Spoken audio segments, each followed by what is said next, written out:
Welcome to the Food Junkies podcast. Here, we aim to bring you the experience, strength, and hope of professionals working on the front lines in the field of food addiction. Our mission is to educate you, the listener, and increase overall awareness about food addiction as a recognized disorder. Here, we discuss all things recovery, exploring the many pathways people take towards abstinence in order to achieve a health-forward lifestyle. We hope to inspire you to thrive rather than just survive. So stay positive, make a change for yourself, and share your journey with others. And hopefully the message will spread. All right, everybody. Thank you so much for being with us. We have an amazing guest today to talk about a really cool topic that we are excited to dive deeper into. Bethany Mazereeuw is here with us today to talk about the Enneagram. And so welcome, Bethany, for being on the podcast again. We know we've had you before, but certainly not to talk about anything as fun as this. So thanks so much for being here. Oh, thank you. I am so excited to be here. The Food Junkies podcast has been so helpful to me, both in my own recovery and also as a coach and as a clinician. So as you know, I'm a big believer in what you're doing here. And I'm also a big believer in the use of the Enneagram. So I am grateful for the opportunity to bring these two things together for your listeners. Yeah, well, let's get into it. Why don't you just kick it off with telling us what is the Enneagram? Like, big definition, just tell us what it is. If somebody's listening, they've never heard this word before, they have no idea what we're chatting about. What is it? Sure. Well, the first thing I do, because this is just audio, I would recommend that you look at a picture of it. Just Google the Enneagram. It's an arrangement of 9 different personality types around a circle. So we can think of each number as being a personality type that has developed over the years. It's been shaped by our upbringing. It's been shaped by our development. And we know from our work in recovery, sometimes personality is also known as the ego or the false self. And so this has been developed in order to protect us. And just like the work of recovery, the work of the Enneagram is to grow out of or beyond this personality or ego or false self. So it's really just an arrangement of these 9 Enneagram types, these 9 personality types around a circle. Sometimes people have trouble with the name. So basically in the Greek, Ennea means 9, and gram is a drawing or something written down. So when you look at it, it's this depiction of 9 types, and that's where we get the word Enneagram. So there is a lot of richness to it, and there's a lot there for us to learn. But I wanted to point out a fairly important part of the Enneagram for your listeners. So when you look at that circle, there are 9 types arranged around it. And then the circle is also divided into 3 triads or 3 centers of intelligence. And those triads are the heart center. Sometimes that's also called the feeling center, the mind center, which is called the thinking center, and then the body center, which is sometimes called the doing center. So we've got these 3 centers, the heart, mind, and body, or feeling, thinking, and doing. And so we know that those things are all connected and we want balance between them. And that is much like our work in recovery. We want to incorporate heart, mind, and body. So each Enneagram number is going to be dominant in one of those areas. So the numbers 2, 3, and 4, they're the heart or the feeling center. And that means they're going to take in information through the heart. For 5, 6s, and 7s, they're in the head or the thinking center, which means that they're going to take in information primarily through thinking and through their head. And then 8s, 9s, and 1s are in the body center or the doing center, which means they take in information primarily through the body and they are doing dominant. So we're going to think about those 3 triads, the heart, mind, and body, as the ways in which each type takes in information around them. And then these triads, these centers of intelligence, they're just one aspect of the Enneagram that helps us to better understand ourselves. So if we take a step back and think, basically each of these 9 types describes the lens through which you see the world. And then what I love is it doesn't stop there. It actually shows you the work you can do to increase in health so that you are acting less from ingrained ego patterns of behavior and more from a place of choice. So it's a really great tool that teaches you to offer yourself this non-judgmental self-observation. Oh, I love that description. Thank you for that. I'm wondering, how is it different than, the other personality assessments? I'm sure a lot of our listeners have heard of like the Myers-Briggs. Yeah. For me, I would say the biggest differences are that the Enneagram offers the why we are the way we are, and also the growth path that's available to us. So I've done many of those personality tests over the years and I've loved them, right? The Myers-Briggs, the related one called True Colors, Strengths Finder, Work Genius. And I have found all of them to be really helpful in understanding parts of myself, understanding other people. But then they kind of leave you there and we can just say, well, I guess this is just the way I am and this is the way I will always be. Or sometimes we say, well, this is who I am, so you take it or leave it because I'm not going to change or I can't change. This is ingrained patterns, right? But the Enneagram is going to show you so much more than just what you're like or what other people are like. It's based on motivation, so it's going to help us deepen our understanding of why we are the way that we are. There were these messages in childhood that we received or messages that we needed but we didn't receive, and those have shaped our core motivations and our core fears, which then shapes our way of seeing things, and then that ultimately shapes our behaviors. So if you've ever wondered things like, hey, why do I do that? Why am I stuck here? What's going on? The Enneagram can help you understand that. And then it doesn't stop there, because once you get to know your number, you get this roadmap to grow beyond your ego and beyond your personality. So now we know why we do the things we do, but it's not simply an excuse to just keep doing them. The Enneagram is going to show you what your work is and how you do it by accessing maybe other numbers on the Enneagram that are available to you. And I feel like it's just lifelong work that's pretty fascinating. So I know, like, in doing some of those other personality tests as a mental health professional myself, like I've taken them over the years, I've given them over the years, whatever it might be. And it seems like they can change over time. And so, like, while you were saying, maybe the experience is, well, this is just maybe the way it is, or too bad, so sad, or whatever. I've actually had the experience where it changes. Can my Enneagram number change? Oh, that's a great question.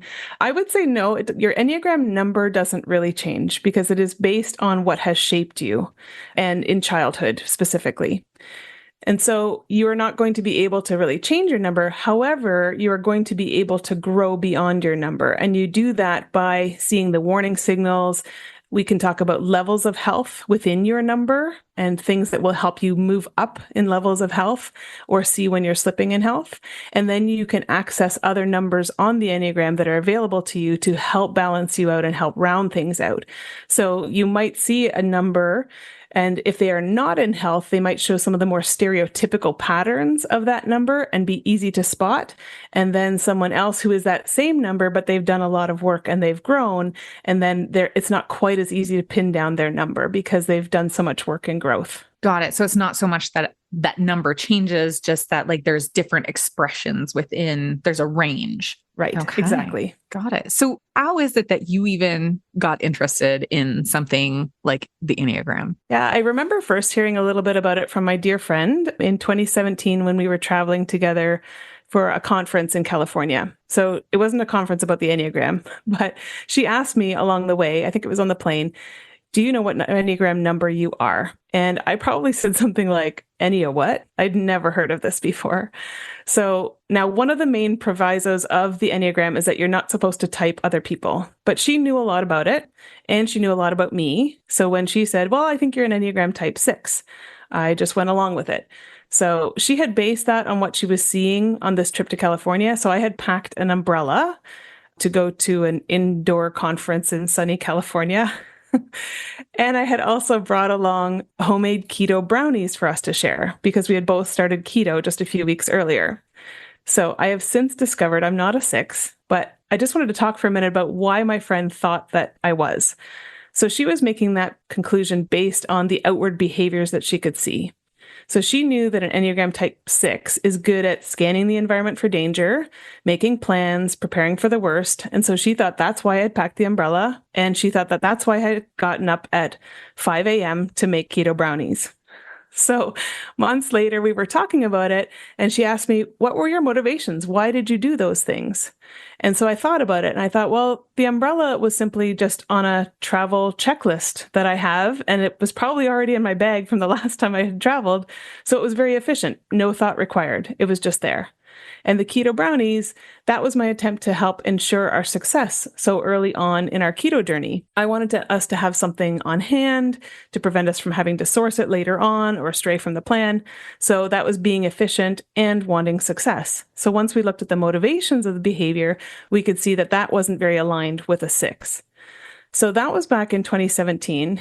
And because I know also our listeners have a keen interest in different ways of eating, I'll just note here, keto didn't end up working for me, but it was likely because I was using all the alternative flours and sugar substitutes, hence the keto brownies. So in 2019, it was starting to dawn on me that I might have a level of sugar addiction.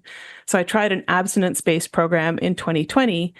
And it was so strict. So, for example, the coach had recommended that I couldn't have fruit, couldn't have nuts, couldn't have herbal tea with natural flavoring or lemon juice in water. So then I ended up gravitating towards carnivore later that year. And I had, I would say, quote, air quotes, success in terms of weight loss, because that had been my primary motivation since the time I was 9 years old.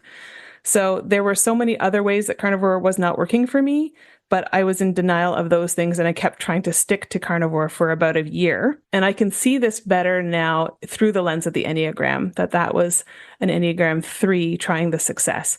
So I'll talk about that in a little bit. But when the wheels came off in 2021 from carnivore, I found Clarissa and reached out to her for support, and we worked together. So that's when I started to really learn about recovery and embarked on that work of recovery, of discovering like my emotional states, my negative thought traps, my body awareness. And there it is again, right? It's feelings, thinking, and body. And this was just as Sweet Sobriety was starting to take shape. And I really appreciated that very holistic approach to recovery that you were both offering. So much like the Enneagram, you were offering something that incorporated that heart, mind, and body, and it was making sense. And it was, with this perspective, I was starting to gain traction in my own recovery. So, and then about the same time, I was diving into the Enneagram more and more and learning about myself and my patterns. So I read several books about it. I took a 6-week workshop online. And then the overlap between what I was learning in recovery and what I was learning in Enneagram was pretty astounding. So I remember messaging you, Clarissa, because it felt like my worlds were colliding. Do you remember that? Yeah. You were so excited. And then I was like, tell me more. I want to know too. Exactly, because so much of the work before me was the same, the work before me in recovery and the work of the Enneagram. And the Enneagram was helping me understand myself better and my patterns and making sense of what I was learning in recovery. And then vice versa, that was happening. Recovery was helping me make sense of my growth work in the Enneagram. So it was that feeling of just pathways aligning, and it was solidifying everything for me and showing me that I was on the right path with both approaches. So I'm curious, like, how did you actually figure out your number? Was it from that 6-week course, or how, like, now, all the listeners, what they're going to do right after this episode is going to be trying to find out their number. So what do we do, Bethany? Exactly. So first, it just helped me to be really open to learning more about myself. So I've always kind of enjoyed learning more about myself, but this was requiring a new level of openness, because there are things like vices that we learn about in the Enneagram that are not so rosy, not so nice to look at, right? So I needed that curiosity, especially at first because I didn't know my number. I had taken an online test and I had narrowed it down to a 1, a 3, and a 7. I don't always recommend online tests because they will be measuring your outward traits more than your inward motivations, but they can be a starting place. If you just have no idea at all, they can help you rule out some numbers and then have a few less to pick from. So I spent some time thinking that I was a 1 because I could really see traits of perfectionism. I could identify with having a pretty loud inner critic. And when the inner critic was done with me, it was turned outward, and I would become very critical and impatient with people around me. So most often that was my husband. So we've been married 27 years and we run a business together. And so I often got picky and short, and he was unfortunately at the brunt of that. So those things were sort of pointing towards an Enneagram 1. But the core motivation for a 1, which is to be good and right, that didn't necessarily line up for me. I do put a high value on integrity, but I also had no problem taking a shortcut sometimes or bending some rules when I could see that there was no downside to it. And that's not really like a 1. 1s do not take shortcuts, and they understand and find safety and security in rules. So they're generally not okay with breaking them. So then I spent some time thinking I was a 7. And so especially compared to, my husband or some friend groups, I seemed a little bit more adventurous. I love games. I love fun. And I had a hard time with some of the darker emotions. So these things sounded like a 7. I could also identify with being in the thinking center, using my head, right? I often will use logic or intellect to get through tough times or to solve problems. And I don't like feeling trapped. And so all of these are traits of a 7. And so, but again, this didn't quite seem to fit, right? I especially recognized other 7s around me who seemed to be way more 7-ish. And that core motivation piece again. So for 7s, their core motivation is to be satisfied and be content. And that's not a bad thing. And I do recognize that I want that at times. But when we talk about core motivation in the Enneagram, it's just that it's core. It's there all the time. And it motivates our behaviors and our choices more than any of the other core motivations on the Enneagram.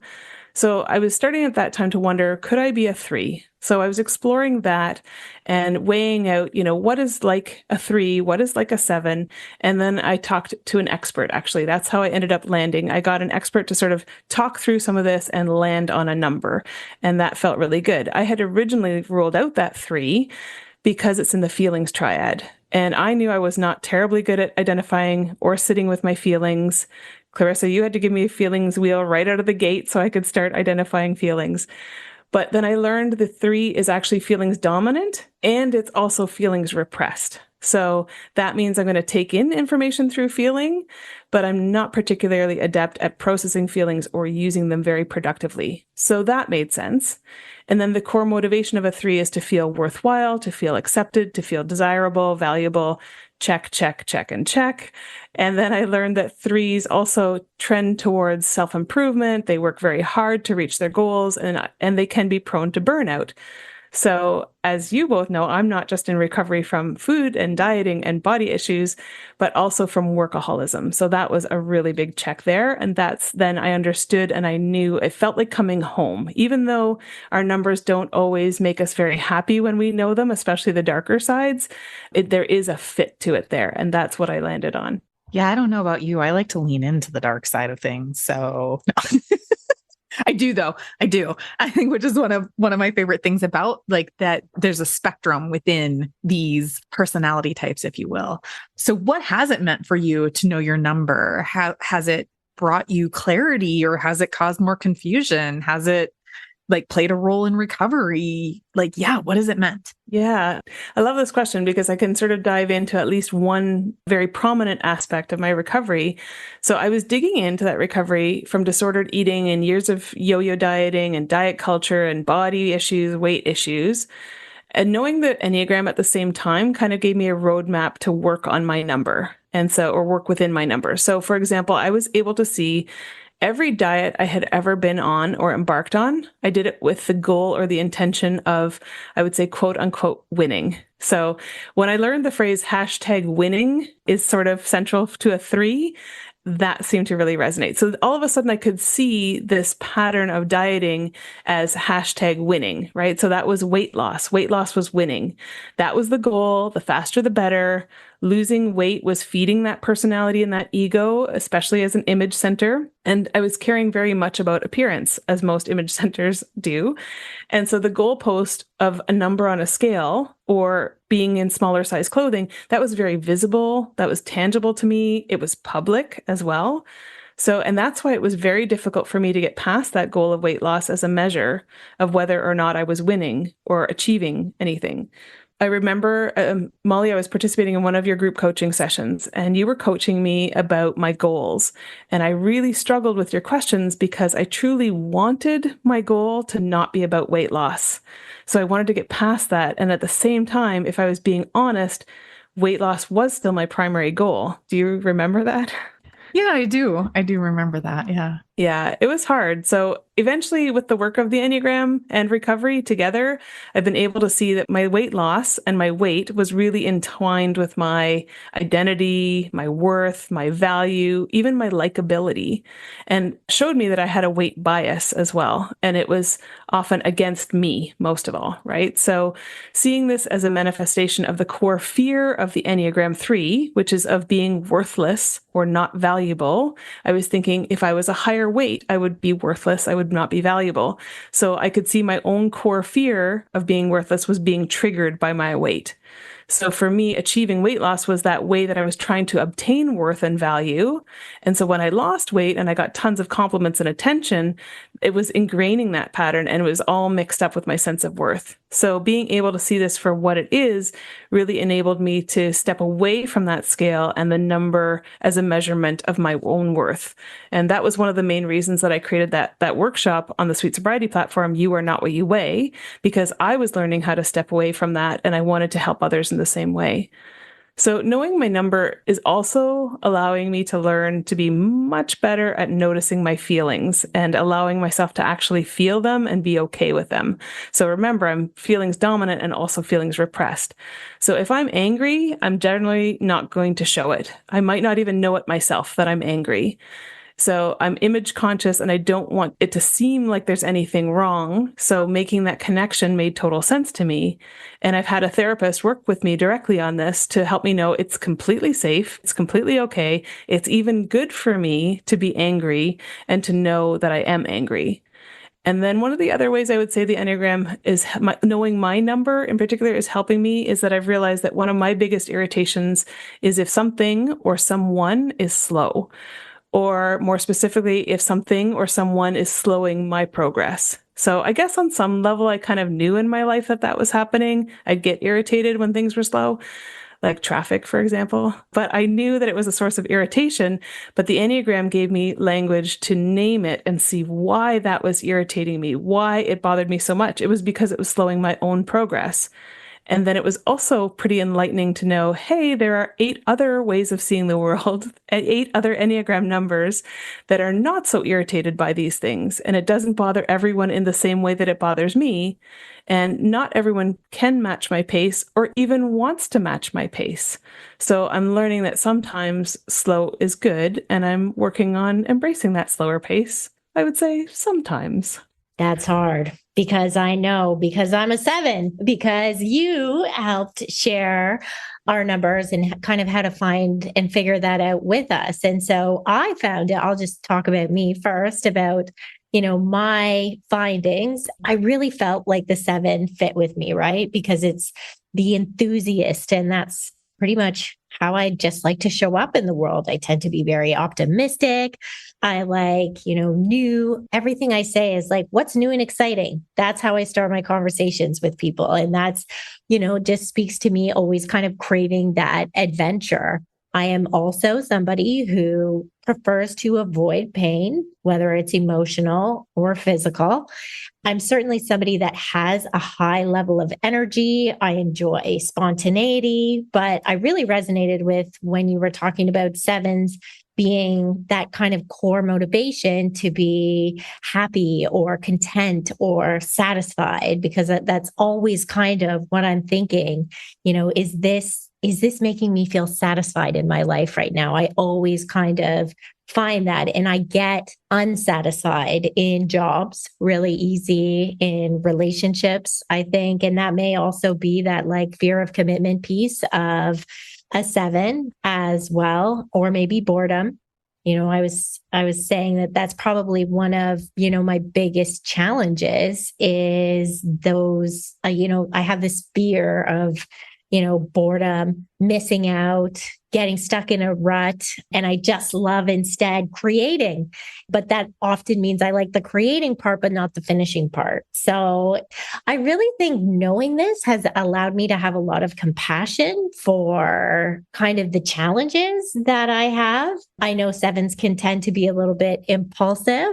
We may sometimes have commitment issues. And again, what was funny is like, I really, so I struggle when it is something that, maybe has a steep learning curve, or I really have to focus on. And I was like, oh yeah, that's ADHD or whatever. But I also just think it's my personality. Like we were just having the conversation before, and I said, I would be able to sit and listen to a seminar if somebody would just sit on top of me, and then I wouldn't be able to move.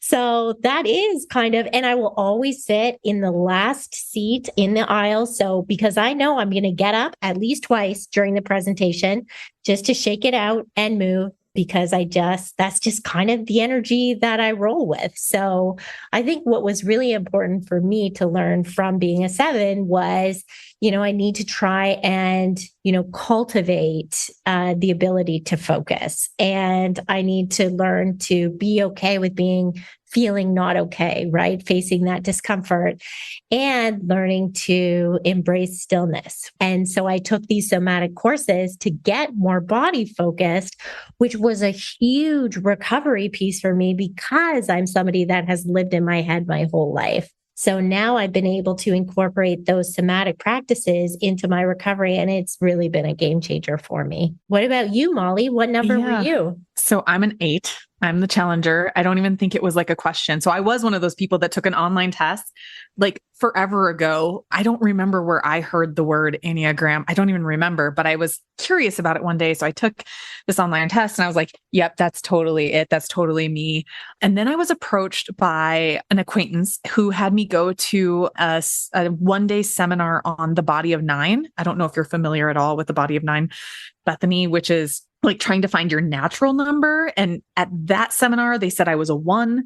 And certainly we can have that conversation at a different time about all of that. I don't remember too much about it, but yeah. So essentially I fall into this challenger, and kind of my big takeaway from it was, I don't want to be controlled. I don't want to be boxed in. I don't trust a lot of people. If I do trust you, if I put my trust in you, it's because I love you so much that no matter what you do, like I will never not love you. So therefore I never feel betrayed kind of deal.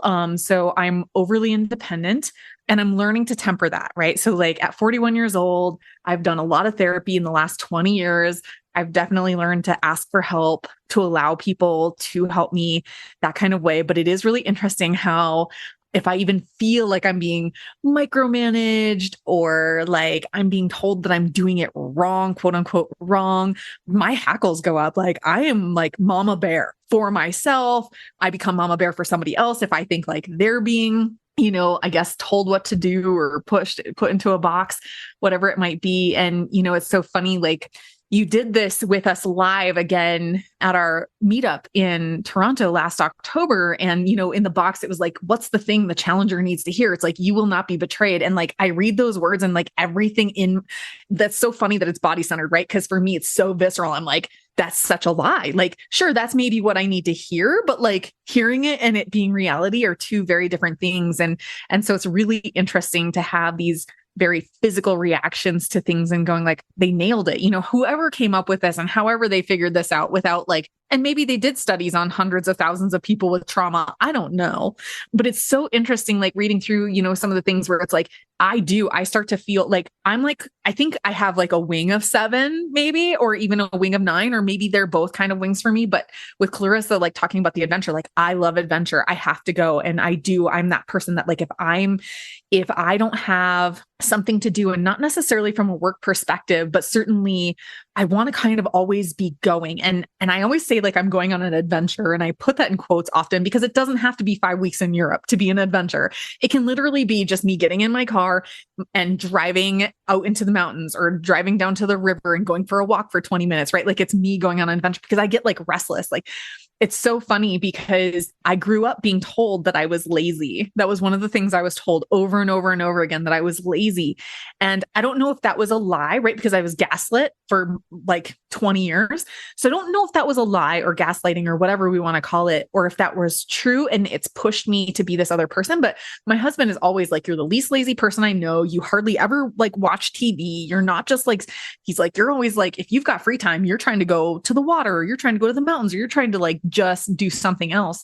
He's like, you're always trying to live life to the fullest. And you don't really want people, again, to tell you what to do unless you're stuck somewhere and you need, you need him to use GPS to like get me out of the place I found myself. I don't know. But yeah, I think I did spend a lot of years trying to control my life. I, again, grew up in a house where somebody else was the puppet master, and fear of pain, physically and emotionally, I allowed that person to puppet master my life. And so then I spent a lot of years trying to control everything, which just increased anxiety, all of those things. And I'm not saying I'm perfect and better. I still have a lot of anxiety show up for myself, but I've really learned to find a balance between like protecting myself, like having that bubble around me where I let people in, but like, it's like concentric rings. Like some people get like inner and some people are a few rings out. And not trying to control every single aspect of my life, which is kind of nice because it turns out, when you are in that place, you're doing the very thing that you don't want anybody else to do to you. And so it's just like this self-harm almost over and over again. So I would say, yeah, just like part of me knowing my number, it was kind of like, oh yeah, that makes sense. So like, it was kind of like a anticlimactic kind of thing a little bit. Cause I'm just like, yeah, nah, whatever. But I also like that it helps me to, I guess, like you were saying, even Bethany and Clarissa too, like it just helps you to feel maybe like not as alone. And I don't know if it's like an equal number of people kind of fall into these different Enneagram numbers, but I know somebody else had to have fallen into it. Otherwise, how did they, nail some of these characteristics that I definitely see in myself or have seen in myself in the past? So yeah, I mean, I think that it's been neat to just be able to say like, oh yeah, that makes sense. Like, of course I'm mama bear right now. Like, of course I am. Like, I grew up not having somebody show up and protect me, keep me safe, any of those things. And I won't let that happen to anybody else if I can help it. So yeah, I don't know if either, if you have questions or whatever, like I'm sure we'll answer them. I think you both beautifully described your number and what it means to you to know it, right? Because that growth piece that we have. So first of all, you said, somebody else sort of being able to describe you. So it's a way of really feeling seen and understood and known, right? And then seeing the why. Yeah, of course, this is how I am because of all these things in childhood, right? Childhood messages we got, childhood messages we didn't get, they all went into shaping us. So, and you could really keep exploring and keep spending time on this and your growth pattern. So like it's usually the growth pattern is the thing we really don't want to do. Our ego and personality will sort of prevent us from doing or finding. So for an 8, it's vulnerability, right? So when you talked about those rings, then that's exactly it. And that's a pathway. One pathway for you to growth is to practice being more vulnerable with more people, perhaps. And Clarissa, for you, that stillness, that slowing down, that boredom. Boredom is like a B word for a 7, right? And you do not want to experience it. And so you're going to try to prevent it. But that is a growth path forward for you, is to embrace some stillness, at least for a short time, so that you can let some of those feelings catch up. Yeah. Could you just enjoy the journey? Could you just... But can you imagine being in a room with all 7s? Like that could be the best time ever or the biggest nightmare. It's hard to know which. Look at my face. I wish everybody else could see my face because to me, that's a nightmare. You, like, amen. I'll take you any day, but 100 of you? Red flag. Oh, amazing. I love it. So Bethany, please tell us, like, if I am somebody who is struggling, because I know you did a course for us in Sweet Sobriety already on this, how is it helpful for people in recovery from ultra processed food addiction to know their number? Yeah, I think that one of the main things is that the self-awareness can really accelerate our recovery, right? So when we can see our patterns more clearly, we can decide to do something different. It feels like we actually have a choice. Without the self-awareness, healing, it's going to be limited or slow. It can happen, right? But we do want self-awareness. And this Enneagram, it gives you a map to help you get there on more of a direct route. So we talk about this all the time in Sweet Sobriety, right? So radical honesty, for example, it means being honest with the people around you, but most importantly, being honest with yourself, radically honest with yourself. And that requires a level of self-awareness. And it also helps create more self-awareness, right? So I think the Enneagram is helpful for that. It's also really helpful pointing towards our motivations. So one of the main ways to know your Enneagram number is to know and understand your motivations. And then if you know your motivations, then you can see these patterns and you have the option to change the patterns. When you understand them, they're no longer automatic, right? Then you can change them. And then that's when you get to experience freedom, right? So freedom from addictions, freedom from disordered eating, freedom from emotional eating or codependency or people pleasing or all those things that kind of keep us stuck. And like you were saying, the Enneagram also helps us know that we're not alone. So when you read that description of your type, you can feel seen and known much the same when we feel seen and known in recovery groups, because we are with other people who get it. And it can also help you understand what kind of, program or book or way of eating might work for you. So if we take a look for a moment, like self-help books, if we think about that, I might enjoy one self-help book and you might not. And that's because each self-help book was written by an Enneagram number. So if it was my number, the same as my number, I might really enjoy that book. If it's written by a different number, I may or may not enjoy it, right? So likewise with recovery programs, there are so many different ones out there, and they've been created by people who have different Enneagram type numbers, right? So maybe we've tried some of them, or maybe we've tried many of them, and we found that it didn't work for us. And maybe we're starting to think, oh, maybe I'm broken or I'm incompetent, right? But it could be that the program may not suit you and your wiring and your Enneagram number. So if we just look, for example, at gray sheeters, right, that works very well for some people and not for other people. So for those of you, your listeners who don't maybe understand, I'll just give a quick. So gray sheeters is a 12-step program, and it includes a weighed and measured food plan, and it also involves committing your plan to someone else. So if you make a change to the plan, then you have to notify your sponsor. So with an Enneagram lens, we can look at that program and say, okay, that might be something that would work well for, say, an Enneagram type 1. Because once an Enneagram number 1, once they understand and appreciate the rules and the structure of a program, that's when they're going to really thrive, because they thrive in structure. These are the type of people who will create rules and structure where there are none, because that helps them find a sense of safety and alignment. So they might find true alignment in doing that kind of program. Or an Enneagram 9, right? They might be on board with something like gray sheeters because they love that somebody else has figured it all out for them. They've gone before them, figured it out. And that is so much easier than having to figure it out on your own. So that would resonate for a 9. And to them, a 9, it might also feel like security because the plan is bringing peace of mind, right? So that's a real draw for a 9, because a 9 is after peace. They long for peace. And above all else, they're looking for peace and inner stability. And they might find that in the Gray Sheeters program. So they might do very well on that. And then if we look maybe at a 7, so a 7, as we mentioned, they're looking for fulfillment and they want to avoid feeling trapped. So a plan like Gray Sheeters is going to potentially feel like constraint. It's going to feel like maybe even a straitjacket, and they're going to be looking for that escape hatch soon after they start it. And then for an Enneagram 8, one of their core fears, like you mentioned, Molly, is being controlled, right? They don't always need to have control over everything, but if you're starting to feel controlled by someone else or something else, you're going to rebel against that. So if the Gray Sheeter starts to feel like control, or maybe even just smell like control, you're out of there. You're not even going to stick with it. You may not even start it, right? And then if I think about the 3, I would say the answer is maybe. Could a 3 thrive on Gray Sheeters? Perhaps. It depends on whether they see the program as winnable or not. So does that kind of resonate for you as the 7 and 8, perhaps? Oh, yeah, because I would say that in the beginning, when I first started, I followed a food plan very similar to Gray Sheet, and it was new and exciting and it worked. And, I didn't love the reporting part. That wasn't my favorite part of it, but I was, really kind of into that. But after a while, I was like, okay, this is boring. And I really wanted to start to try to see, like, how can I figure this out on my own? And I think that's organically how my own food addiction recovery has kind of gone. Yeah, I would say I'm the person that didn't even start. So I did the 12 steps, but I did them in a very different way.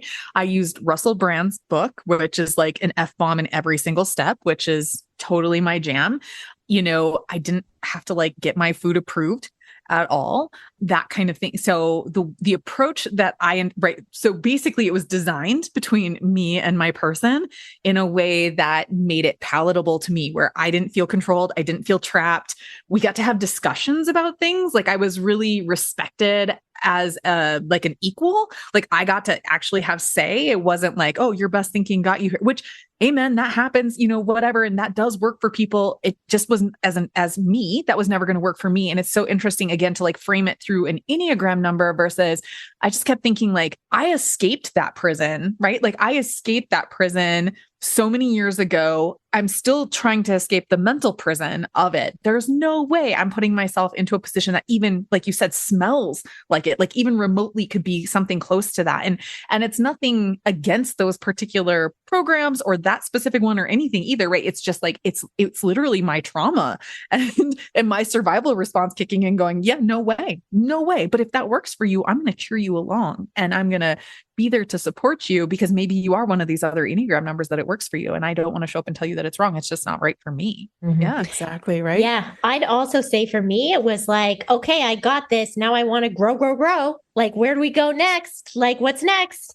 And then it's like, oh, that's it. And yeah. Wash, rinse, repeat. You just keep doing the same thing. Yeah. And so that's where it was like, okay, I need to level up in some way. That's kind of who I am.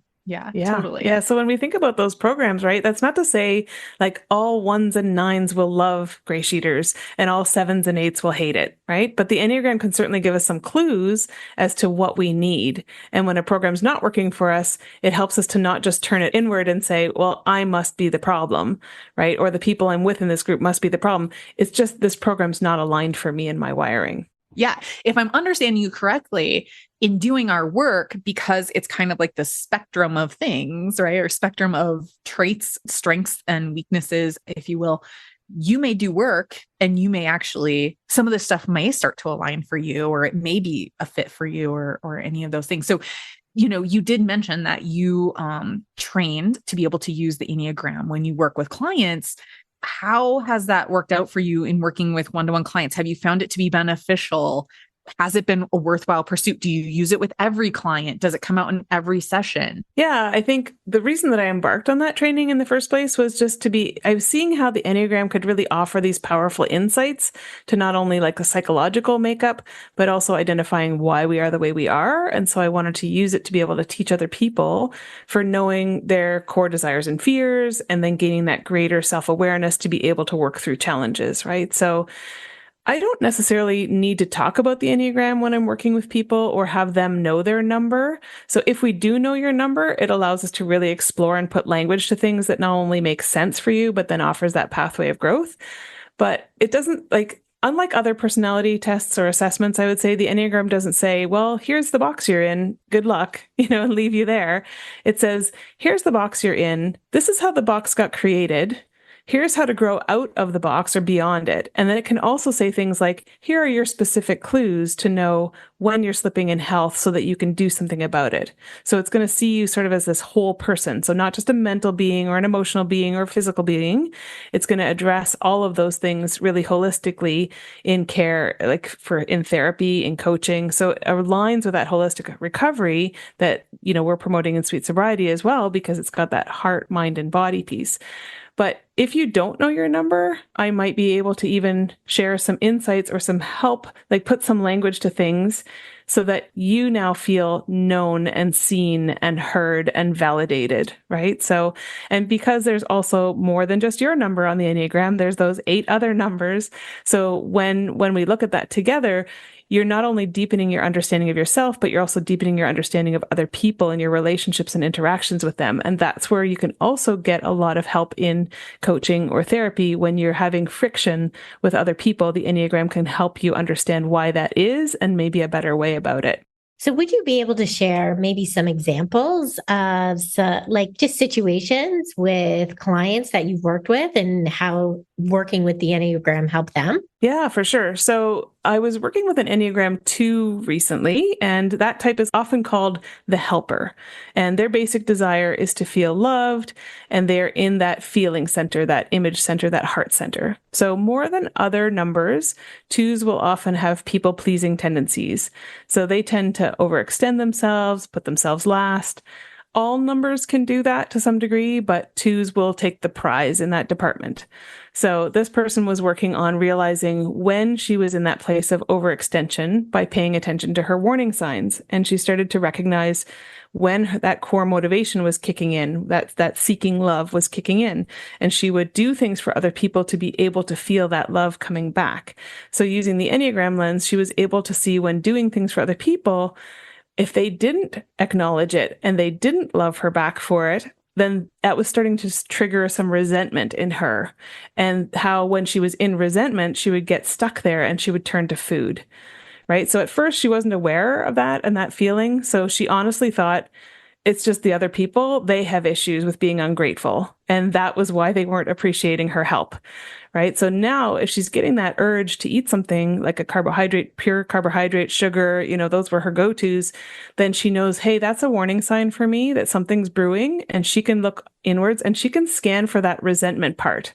And then she knows that resentment, if she finds it, she can use it as a trailhead. She can figure out what's going on, what caused this. And instead of, going deeper and deeper into people pleasing, which is what twos will try to do to like fix it, then she can actually welcome in an invitation to meaningful self-care.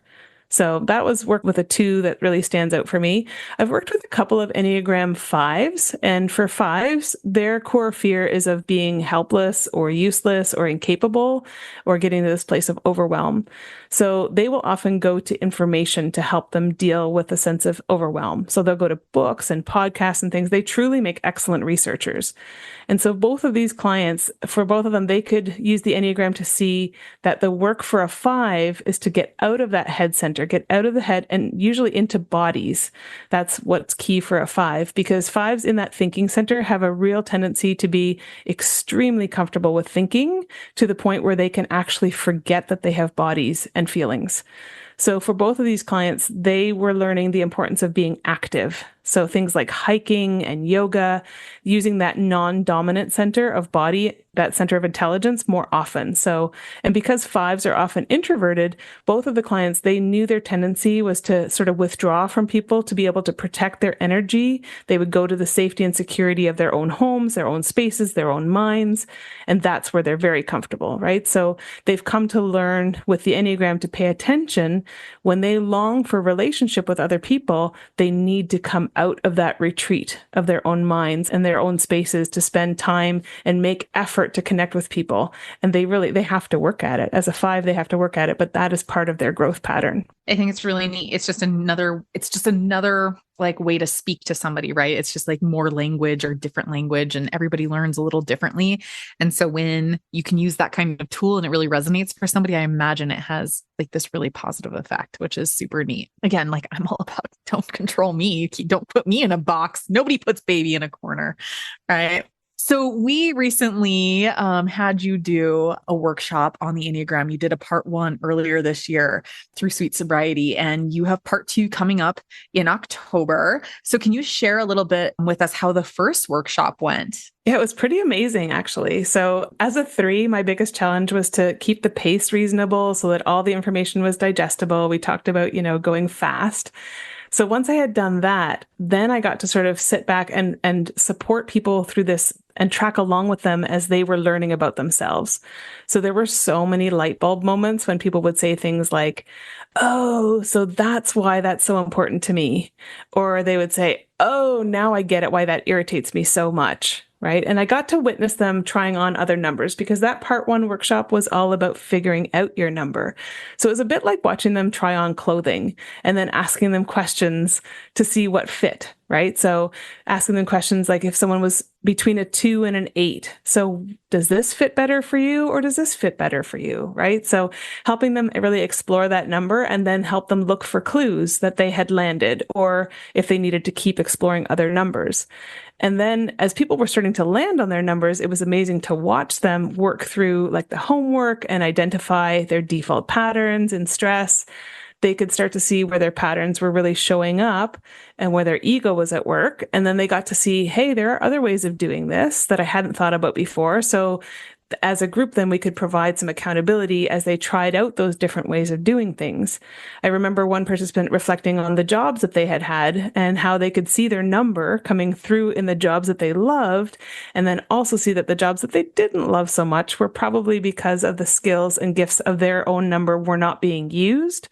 So, and some of the feedback that I got was really good too. And it made me want to be able to do more of this work. So someone had said, this Enneagram course was a great introduction to something I knew nothing about. And they said, it made me stop and think about how my childhood traumas that I thought were just in the past have probably shaped me more than I realized, and how the food has always been my solution. So that was really cool. I love that. That's beautiful. And then, so now you are going to be doing a part 2. What can we expect in a part 2? I know there was a lot of demand from our Sweet Sobriety members. They were like, this is good. We want more. So in October, you're going to do another course. So what is part 2? How will that be different or more? Yeah, I was really excited to be able to bring a second one. So this workshop is going to be more for people who already know, or at least they are fairly certain of their number, right? So maybe they're kind of just between two numbers and they're going to still figure that out. But if you don't already know your number, I would say you're going to want to go back and do that part 1 to help figure that out and understand some basics before going to part 2. So we're going to cover in part 2. I'm still working on it, putting it together, but I know for sure now the content that we're going to do is so vices and virtues. So vices are the things that we kind of try to go to in our Enneagram number when we are starting to lose that connection to self, that true self, and we're trying to get back to our true, they call it the essential quality. So when we're trying to get back to that essential quality that we have as our number, we're going to slip into a vice and maybe even a fixation to try and get it back. And those are like stumbling blocks for each Enneagram type and places where we get stuck. And then virtues are those gifts that your Enneagram number offers to the world. So I would say it's very helpful to know those because it can help us identify how we get stuck and then how to get out. We're going to learn about stances as well. You may have heard about something called stances in the Enneagram. So there are 3 stances: aggressive, compliant, and withdrawn. And those are super helpful to know because that's how we start to really understand the interpersonal interactions much better. We're going to cover access points. So these are the other numbers on the Enneagram that you have access to. So you have access to the wings. So that's the number on each side of you. And then if you've ever looked at the Enneagram diagram, there are these arrows or lines that go across the circle. And those are sometimes called growth lines, stress lines. So they crisscross, and those are also your access points.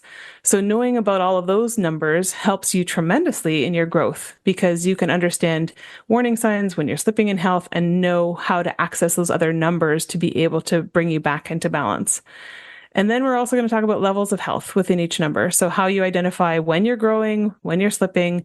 These are really important to know because it can be hard to see when you're growing. It can be hard to see when you're deteriorating in your number when it's happening in the moment. So this is going to give you some clues and some language to be able to see when that's happening. And then we're definitely going to talk about what each number can do to increase in health or stay in the healthy range.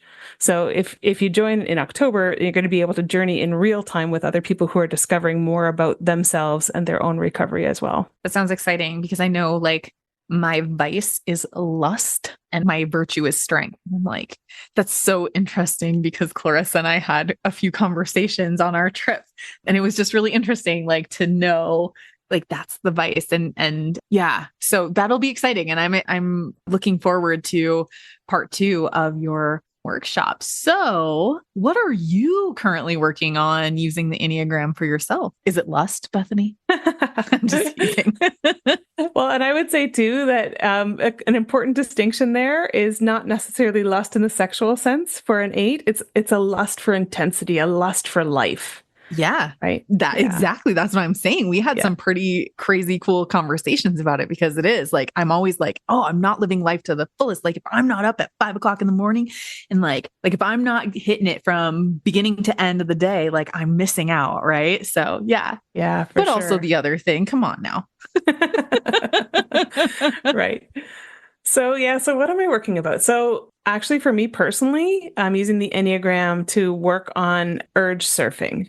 So in Sweet Sobriety, we talk a lot about urge surfing and in relation to cravings. So I don't know, Clarissa, would you mind giving us a quick rundown on that? Yeah, for sure. So urge surfing is really a mindfulness-based technique. You can use it to overcome your cravings and urges, or you can apply it to any kind of situation when you have a strong urge or even maybe a strong emotion, right? So some people might even use it for procrastination. So it's really for you to just visualize this wave. So there's the trigger, and this is really the beginning of the wave. And it's, it could be triggered by a thought, a place, a feeling, or a food cue. Then it really has this rise of the wave and the urge starts to get a little bit more intense. And it can, for some people, it'll happen gradually. For others, it may happen really quick. And then you get to that peak of the wave. And this is, where we're surfing. It's at its most intense point. And it feels in that moment like it's never going to go away. But if we are able to stay there, we will then notice that it will fall. And so here the urge loses its power. So really the practice is about acknowledging that you're having the urge. Then it's about noticing the thoughts and feelings that without trying to change them or, distract from them. And just reminding yourself that it's okay to have these urges. They're totally natural, especially if we're somebody who struggles with addictions. Some discomfort is okay. And an urge is just a feeling. It's not a quote unquote must do. And so you don't always have to act on it. And that is just temporary and it will pass. And when we do allow it to pass, we are rewiring the brain in a brand new way. And that most of these urges are around 20 minutes. So yeah, how's that going for you, Bethany? Yeah. So what I'm learning is that I can use all of what you just described to urge surf the desire to self-improve, right? So I'm recognizing that I have this lifelong pattern of reading self-help books, listening to podcasts, taking courses to try and improve things, especially in the area of health, right? And I'm learning that this pattern, when it goes unchecked, can have major drawbacks for me. It might cause me to spend a lot of time and money, and there's nothing wrong with that if I have plenty of both, but I typically don't. So it can cause me to ignore other things like rest and relaxation. So now we're working in the opposite direction of where we want to go. It can also cause me to spin too. And I keep setting the bar higher and higher for myself. And eventually I realize, hey, I'm not meeting this standard. And then I collapse and I throw out the baby with the bathwater and I engage in that cognitive distortion of all or nothing thinking, right? So I'm learning that when I feel that little tug to buy a self-help book or enroll in a program or even listen to just one more health podcast, right? I can recognize this for what it is. This is an attempt for me to achieve or win. I can surf that urge, knowing, just like you described, Clarissa, that it's going to get more intense, it's going to crest, and then it's going to pass, just like those cravings for food. And then I can put in enough of a pause to allow me to perhaps make a different choice in that moment. Yeah. So personally, that's kind of what I'm working on using the Enneagram. Oh, I never thought about doing that, and I definitely should. That is also something that I think that would be really beneficial for me to just practice. It's like just one more course. It's going to be helpful. If it doesn't help me, it'll help someone else. The stories we tell ourselves, right? So what are you working on professionally right now? What's next for you? Yeah, so more and more I'm learning how to incorporate the Enneagram into my practice, seeing people one-on-one.